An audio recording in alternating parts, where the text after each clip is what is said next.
Breaking news, Jeffrey Epstein's ex-girlfriend speaking out tonight. Stacey Williams, a former Sports Illustrated model who dated Epstein in the early 90s, has spent time with both Epstein and Donald Trump together. In one disturbing alleged incident, which Williams went public with last year before the presidential election, Williams says Trump groped her in front of Epstein at Trump Tower in 1993. Here's what she told our Sunland Serfati when she first broke her silence. The second he was in front of me, he pulled me into him, and his hands were just on me and didn't come off. Then the hands started moving, and they were on the, on the side of my breasts, on my hips, back down to my butt, back up, sort of. Then, they were just on me the whole time. And I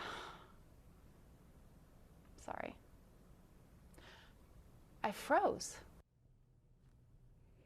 Williams also claimed that Epstein and Trump looked at each other and smiled during the alleged incident, which Williams says she now believes was coordinated and, quote, some kind of weird, twisted game. Trump denied Williams's allegations through his campaign at the time, which said in part, quote, it's obvious this fake story was contrived by Kamala Harris's campaign. And Stacey Williams is out front now to speak out for the first time since the uproar over Trump's handling of the Epstein case. Stacey, thank you so much for joining us tonight. As you know, Epstein is dominating the news once again, and his relationship with Trump is under scrutiny. While you were dating Epstein, can you tell us how close these two men were? They were best friends. I dated Jeffrey for a period of more or less, I think about 4 or 5 months. And the only friend that he would mention every time we saw each other or had a phone conversation was Donald, and he would share a lot of anecdotes. I have plenty of anecdotes. And yeah, they were very close, and they were up to no good. And how did Epstein talk about Trump? Sort of what was the quality of those anecdotes and how he described him? Well, there was a time when he mentioned that he had to check in on him because he was unwell and very upset about something that had happened. I remember because he was late to pick me up, and he was explaining why he was late. They were just, it was such a long time ago, but it was just that was his bro, that was his wingman. It was clearly, I'd hear about Ghilan and I'd hear about Jeffrey. And I met Ghilan in his house. She would come wafting in and out, the home in New York. So he was clearly just someone that he talked about all the time. And again, I met Jeffrey the second time, and we started dating based on the reintroduction that happened at the Plaza Hotel at a Christmas party in 1992 that Donald Trump threw. And they were very, very close. So let's talk about this incident, alleged incident in 1993, where you say that Trump groped you in front of Epstein. I do want to note that CNN has spoken to 3 friends of yours who confirmed that you told them about this alleged incident over past decades. Can you tell me more about what happened that day, and particularly how Trump and Epstein interacted? Yeah, and before I get into the details of what happened, which, obviously I told you guys and I've shared with multiple outlets, the specifics of the assault that happened, I want to point out that I was polygraphed before I did all this by one of the most renowned examiners in the world. Michael Wolff has hundreds of hours of interviews with Jeffrey Epstein where Jeffrey confirmed to Michael what the two of them did to me long before I came out and told you all of this. So those are 2 critical data points that you need to have, and now I'll walk you through what happened. I was dating Jeffrey. He was always talking about Donald. It was his bestie and everything, and he was joking about how Donald thought I was hot, and Donald thinks I'm this or whatever, wants to talk to you. And he was telling me this as we were taking a walk down Fifth Avenue one day. And he said, let's stop in and see him at his offices. So we went up to his office in Trump Tower, and within a couple of minutes, Donald was outside of his door, and his hands were all over me. They were on my breasts, they were on my butt, they were on, my hips, up and down, while the two of them just kept having a normal conversation. I don't remember exactly what was in the conversation. Again, this was, you know, we're talking 90, this is 93 now.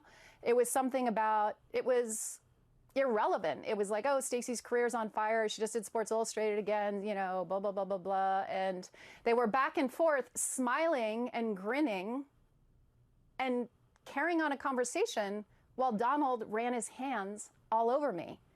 And you know, when that happens in broad daylight in someone's office and an assistant's walking back and forth, you're in shock. If it happens in a dark alleyway, right, you defend yourself. But when it's hidden in its brazenness like that, which is Donald Trump's forte, you know, you go into shock. So I froze, and it was over and very quickly. It was a few minutes, and then we got back in the elevator, and Jeffrey's energy had changed. He was like seething. He was enraged. He wouldn't make eye contact with me.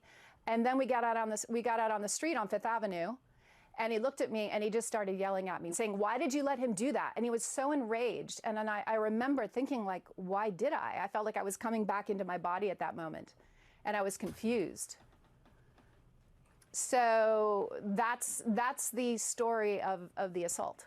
And I do just want to note, Stacey, that Trump has denied these allegations, which you are well aware of. And I know at times you've referenced videos which we have not confirmed the existence of. But I know that you felt that this was coordinated later when you looked back on it. What was it that made you draw that conclusion?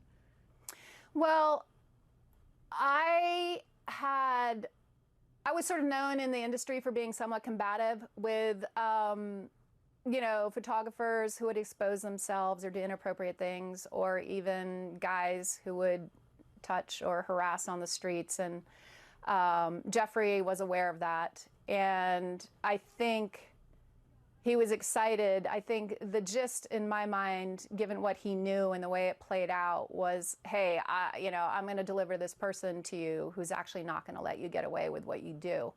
And I did, because I froze. Like I said, when it's hidden in its brazenness like that, you freeze. And, you know, he's a master of that. So, I mean, he talked about it, right? He talked about pussy grabbing on the Access Hollywood tape. And tonight, if you're aware, President Trump has filed this libel lawsuit against the Wall Street Journal over its reporting that there was this note bearing Trump's name as a signature and an outline of a naked woman that was included in a 50th birthday album for Epstein in 2003, a note that also depicted an imaginary conversation between the two men. And part of it reads, quote, Donald saying, "We have certain things in common, Jeffrey. Jeffrey, yes, we do. Come to think of it, Donald, enigmas never age. Have you noticed that? Jeffrey, as a matter of fact, it was clear to me that the last time I saw you." And then finally, Donald, "A pal is a wonderful thing. Happy birthday, and may every day be another wonderful secret." Trump called that letter fake. He said it was out of character for him because he never wrote a picture or drew a picture in his life. Wrote a picture, I think he said. No, it's not his kind of language. Based on your time with both men, does that sound out of character to you? What, are you kidding me? I know what they were up to together. It happened to me. I was polygraphed. I have the post-assault postcard with a love note. So I have the receipts. Where are Donald Trump's receipts? Where are they? I know what they were up together, and I know what that means. It's very clear. It wasn't baking or fishing.